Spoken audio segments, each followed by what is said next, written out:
Death Relives is a game that doesn't just flirt with fear, it marries it, and then locks you in a haunted mansion with it. From the moment the title screen fades in, there's a wait.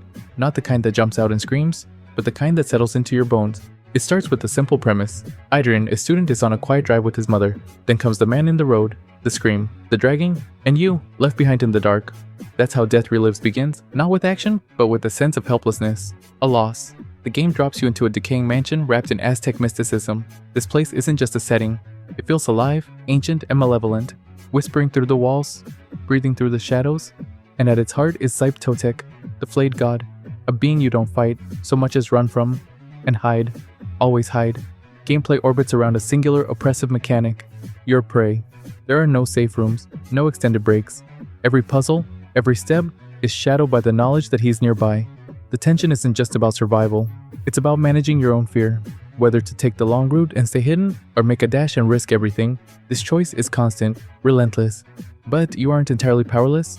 Two tools define Adrian's fragile agency: the sacred handgun, more of a last resort than a weapon, and the God Seed, a pulsating, living relic that reveals the presence of both your predator and your purpose. It's clever, really. Killing Zype Totec offers a short reprieve, but also a cost. The God Seed begins to wither, and unless you spill fresh blood, it dies. And if it dies, you do too. So you kill, again and again.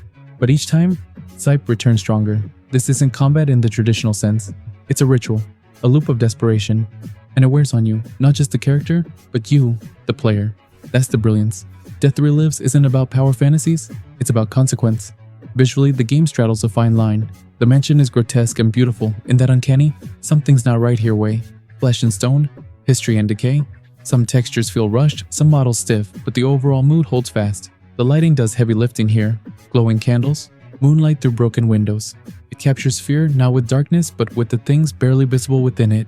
Sound design is exceptional. You don't just hear Zype Totec, you feel him, his guttural breaths, his wet footsteps, his voice, shouting in Nahuatl, echoing with ancient wrath. And then, silence. The kind of silence that makes your pulse louder than the game itself. But the experience isn't seamless. Crashes can break immersion. Controls occasionally fumble. Some animations feel like they belong to a different, older game. There are moments where fear turns to frustration, not because of the difficulty, but because of the interruptions. And yet, you stay. Because underneath it all, Death Relives offers something rare, a horror game that believes in its own myth, that isn't just trying to scare you, but to immerse you in a forgotten world of blood, gods, and sacrifice. By the time the final moments roll in, you realize it wasn't just about saving Adrian's mother, it was about surviving something much older, much colder, something divine. For me, it is a 7 out of 10.